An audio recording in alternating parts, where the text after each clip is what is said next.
Millions of Harley riders just got blindsided by a law no one saw coming. Across the country, Harley riders are getting letters warning their bikes could be grounded under a new federal emissions law. Officials claim it's about safety and clean air, but the fine print tells a different story. Surprise inspections, costly retrofits, and registration freezes for the very machines that built American freedom. They're calling it progress. Riders call it betrayal. Because when a stock Road King can be labeled non-compliant, it's not regulation, it's control. And if they can do it to millions of Harley owners, your bike could be next. The garage knock. The night is quiet, the kind of still that comes after a long ride. A radio hums softly in the corner of the garage. A man wipes his hands on a rag, leaving dark streaks of oil across faded denim. His Road King rests under the yellow glow of a single bulb, chrome gleaming like a medal earned over years of loyalty. Then a knock sounds at the door, not from a friend, but from a courier holding a white envelope. The return address reads, State Department of Motor Vehicles. Inside, a line in bold print slices through the calm. Mandatory emissions inspection required. Non-compliance may result in registration suspension. He reads the letter twice, certain it's a mistake. His Harley's been registered for decades, rebuilt bolt by bolt, running cleaner than the day it rolled out. Yet the notice says otherwise. Report for inspection within 30 days or risk confiscation. No appeal, no explanation. For riders who've kept their machines alive through grit and pride, this isn't about emissions. It's about being told their loyalty is now liability. The state calls it compliance. They call it betrayal, the kind written in fine print and enforced with silence. What begins as one confusing letter soon reveals a maze of hidden rules buried deep in fine print. Rules few riders ever saw coming. Fine print big trap. The first riders to dig into the law find it buried under layers of legal jargon.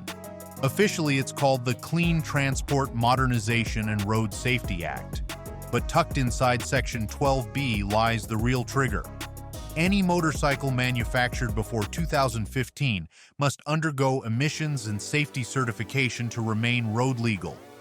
The phrase, visual inspection for tampering, appears 3 times, but no one defines what tampering means.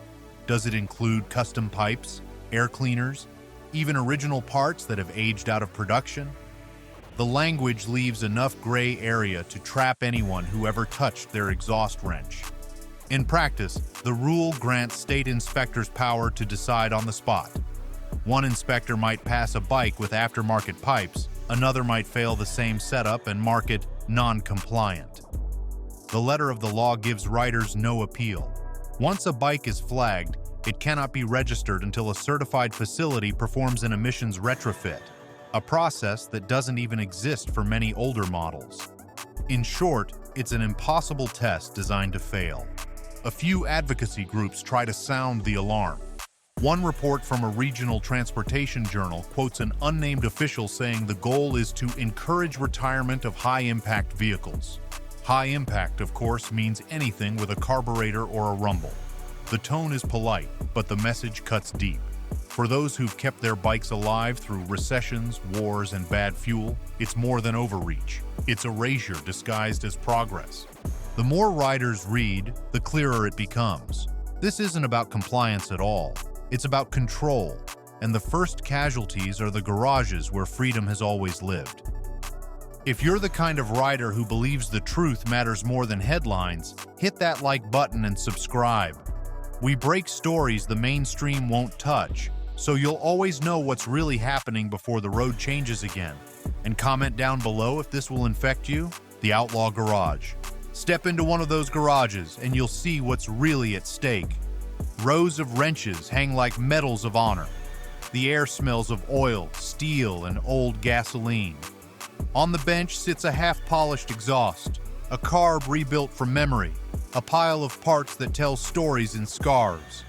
This is where real machines breathe, not in factories, but in the hands of those who keep them alive. Now, the same hands that preserved America's riding heritage are being told they're breaking the law. Under the new regulations, any non-factory modification affecting emissions or noise output can lead to confiscation or fine. That includes custom pipes, rejet kits, and even replacement mufflers if they lack the original manufacturer's stamp. Imagine telling a craftsman that his handiwork, the very thing that made his Harley sound alive, is now contraband. It's not just about pipes, it's about pride. Across countless garages, rebellion hums quietly. Inspectors arrive unannounced, neighbors report visible smoke, and some riders strip their bikes back to stock just to survive. Others refuse, keeping their machines loud, imperfect, and honest. Fear spreads, but so does pride. A worn V-twin becomes more than metal. It's proof of self-reliance. Every wrench, turn, and mile on cracked asphalt declares the same truth. Freedom was never meant to be quiet. But soon the whispers turn into confusion, because even riders who never changed a single bolt are finding themselves caught in the same net. If you live by the road and fix what you ride, the gear and accessories that keep it honest are linked in the description. Even stock ain't safe. At first, the rumors sound exaggerated. Then the reports start stacking up. Factory-fresh Harleys, untouched since they rolled off the line, are failing inspection. Some are flagged for excessive decibel output, others for emission variance beyond tolerance. Riders bring service records, warranty papers, even letters from dealerships. None of it matters. The inspector's tablet logs the failure, and once entered, the system locks the registration. The new software measures cars, not motorcycles, marking heritage engines as non-compliant for breathing differently. Machines once called the heartbeat of America are now labeled hazards. It's not rebellion, it's survival of tradition. When a Harley fails for being itself, trust between rider and road breaks. DMVS backlog, shops scramble, laws outrun reality. If even a stock Harley can fail, what chance does anyone else have? The answer lies beyond the inspection bay, in the quiet corridors where this law was written, funded, and passed without a single warning to the people it would hit hardest. Signed in silence. The law that now threatens millions of bikes did not roar into existence. It slipped in quietly, buried beneath friendly headlines and last-minute amendments. Officially, it was called the Clean Transport Modernization and Road Safety Act. The title sounded harmless, even noble, like a promise of smoother highways and safer rides. But inside the hundreds of pages, just before the final vote, a new paragraph appeared under Section 12B. It gave state agencies full authority to retroactively inspect and decertify motorcycles deemed non-compliant with evolving environmental and safety standards. Evolving standards became the poison, giving government power to change rules anytime, even backward. No hearings, no exemptions for heritage bikes, and no lawmakers reading the fine print. Lobbyists sold it as global alignment, quietly targeting older motorcycles. The bill passed with praise, not scrutiny. In garages, confusion spread. Registrations carried new codes. What was sold as modernization became regulation by stealth, betrayal disguised as progress. But the paper trail doesn't end with the law's language. It stretches across maps, budgets, and enforcement charts showing just how far this plan reaches. The numbers game. Follow the money in the map, and the picture becomes clearer. Within 6 months of the bill's passage, 31 states had already signed agreements to implement federal inspection guidelines for motorcycles. Funding was tied to compliance. States that enforced the rule received bonus grants for green transport initiatives. On paper, the numbers sounded small. A few $1,000,000 here, a few million there. But the incentives were enough to buy silence from departments already short on cash. Inspection centers popped up nationwide, armed with portable testing rigs. By August, nearly 120,000 bikes were flagged, a third of them older Harleys.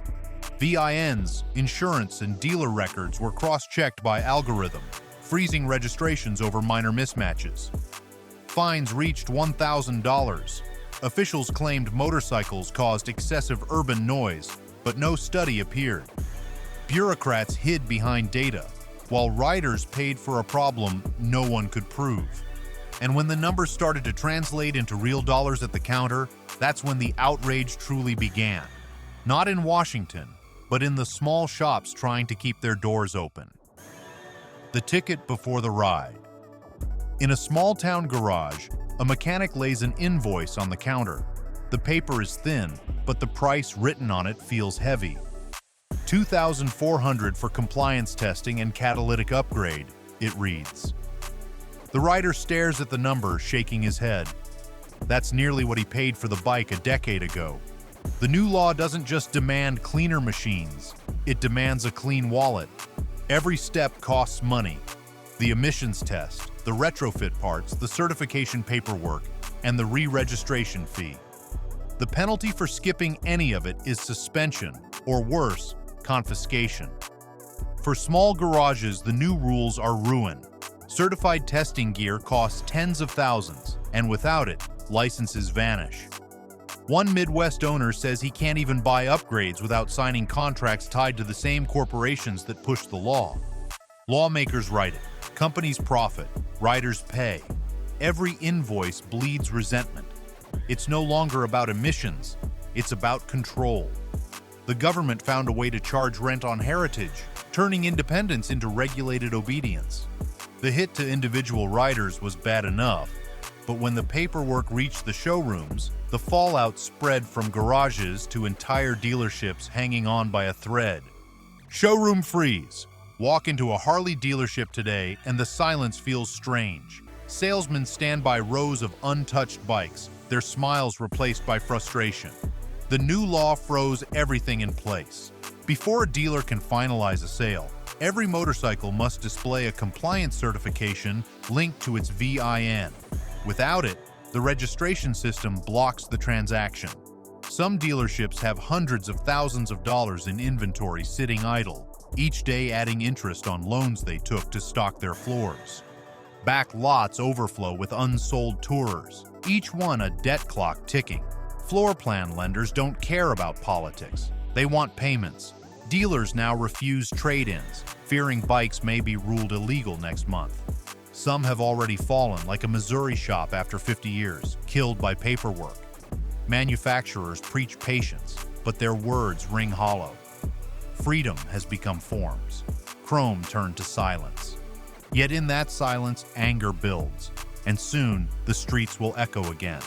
Because while the showrooms fall quiet, the riders outside are starting to raise their voices, and they're not asking for permission anymore. Riders rally back. It started small, a few dozen riders meeting behind an old diner off Highway 27. By dusk, the parking lot was packed, chrome glinting under floodlights and flags snapping in the wind. They weren't there for a party. They came to plan. Some brought folders of inspection notices, others printed pages from the new law. The air carried that low hum of shared frustration, the kind that turns silence into strength. Word spread fast. Within a week, garage meetups across the country began organizing online. What began as scattered frustration turned into a movement. There were no burnouts or chaos, just rows of polished bikes standing in quiet defiance. The Keep It Ours movement spread fast, riders united by principle, not age. Flags flew from saddlebags, signs read, "Our road, our rules." Stories poured in of suspended registrations and shuttered shops, but the tone stayed proud. They weren't rioting, they were reminding the country what respect looks like. When officials called it rebellion, riders smiled and said, "No, it's responsibility." But while the riders found their voice on the road, the people keeping those same machines alive inside the garages were running out of breath. Shops bleeding oil and cash. On the edge of town, a small garage that's been open since 1978 now stands half empty. The lift that once held a steady line of bikes now carries dust and silence. The owner, a gray-haired mechanic with hands rough from decades of work, leans against his toolbox, staring at a notice taped to the door. Certification suspended pending environmental compliance. The words might as well say closed for good. New rules force every shop to prove repairs meet federal emissions standards, requiring diagnostic systems costing over $50,000. Most small mechanics can't afford them, buried in red tape and inspection fees higher than the work itself. Survival replaces service. These were craftsmen who kept bikes alive through every downturn, their garages once hubs of community. Now doors close, lights fade, and towns lose more than businesses. They lose the places where stories, pride, and brotherhood were kept running. While the grease-stained floors fall silent, another kind of reflection takes place, one that asks what the Harley name really stands for when its keepers are gone. The meaning of the badge. Somewhere in every garage sits a bike with a story etched into its tank. The paint might be faded, the grips worn smooth, but the badge still shines. The iconic bar and shield that once meant freedom, reliability, and belonging.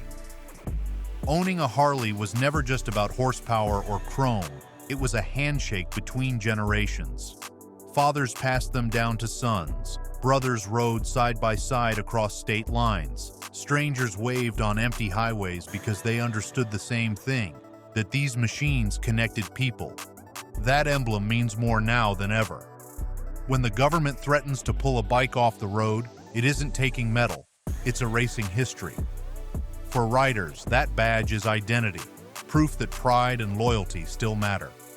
Even as registrations freeze and dealerships fade, the symbol endures on jackets, in garages, and in memory. No law can outlaw pride. The same spirit that forged these machines still burns in the hands that refuse to let them die. But while riders polish that badge and hold the line, far from the open road, something else is stirring, inside the very factories that built their pride in the first place.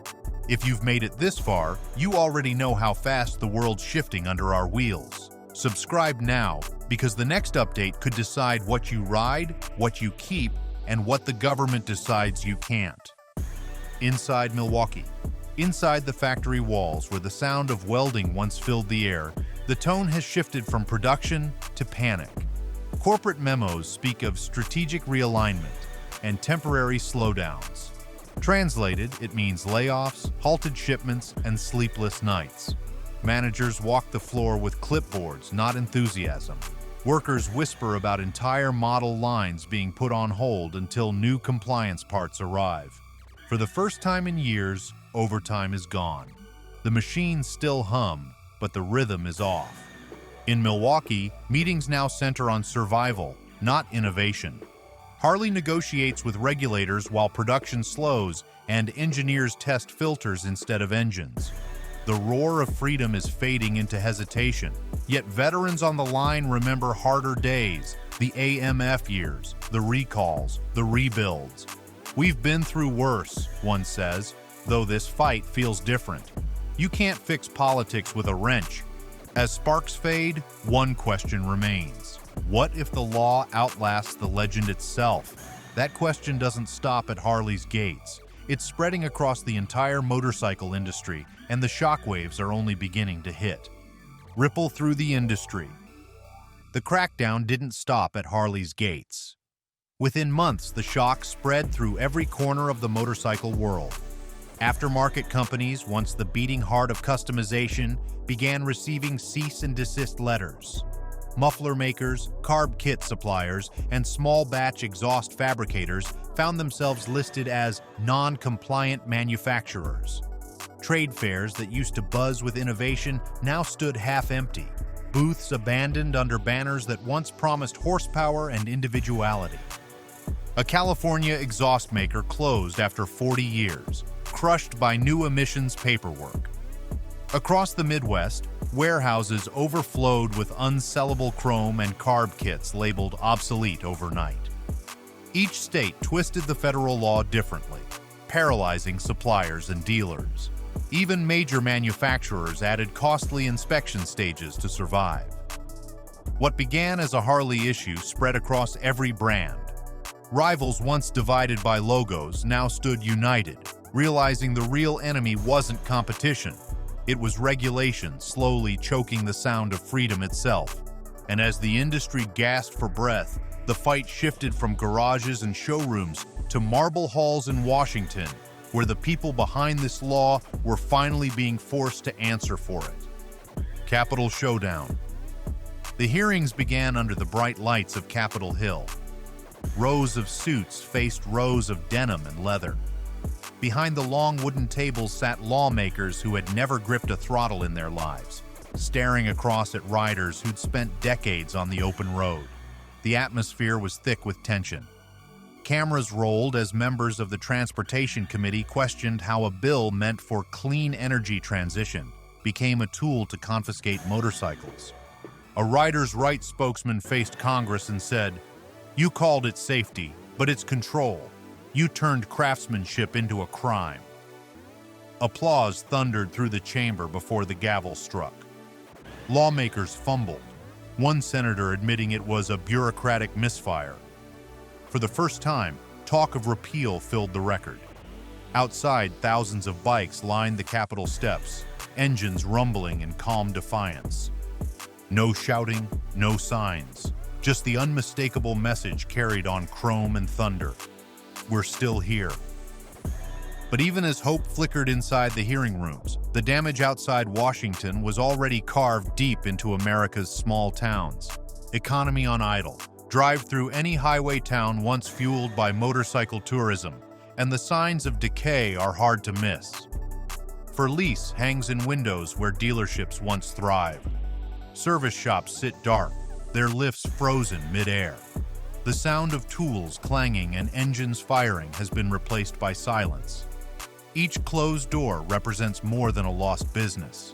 It's a broken link in a chain that held together local economies for generations. From factory floors to diner counters, the collapse swept through every town. Mechanics, drivers, and shop owners watched decades of work vanish as more than 60,000 jobs disappeared in a single year. Rallies faded, hotels emptied, and the familiar hum of bikes gave way to silence. Yet beneath the exhaustion, a quiet resolve remained. The belief that no law or market can erase the culture built by riders, or the spirit that refuses to stop turning the key. That spirit finds its proof in the places where no law can reach. The morning air, the open road, and the unbroken heartbeat of an old V-twin. The last ride. Before dawn, the garage door rattles open. A single beam of light cuts through the dark as an old Harley sits waiting.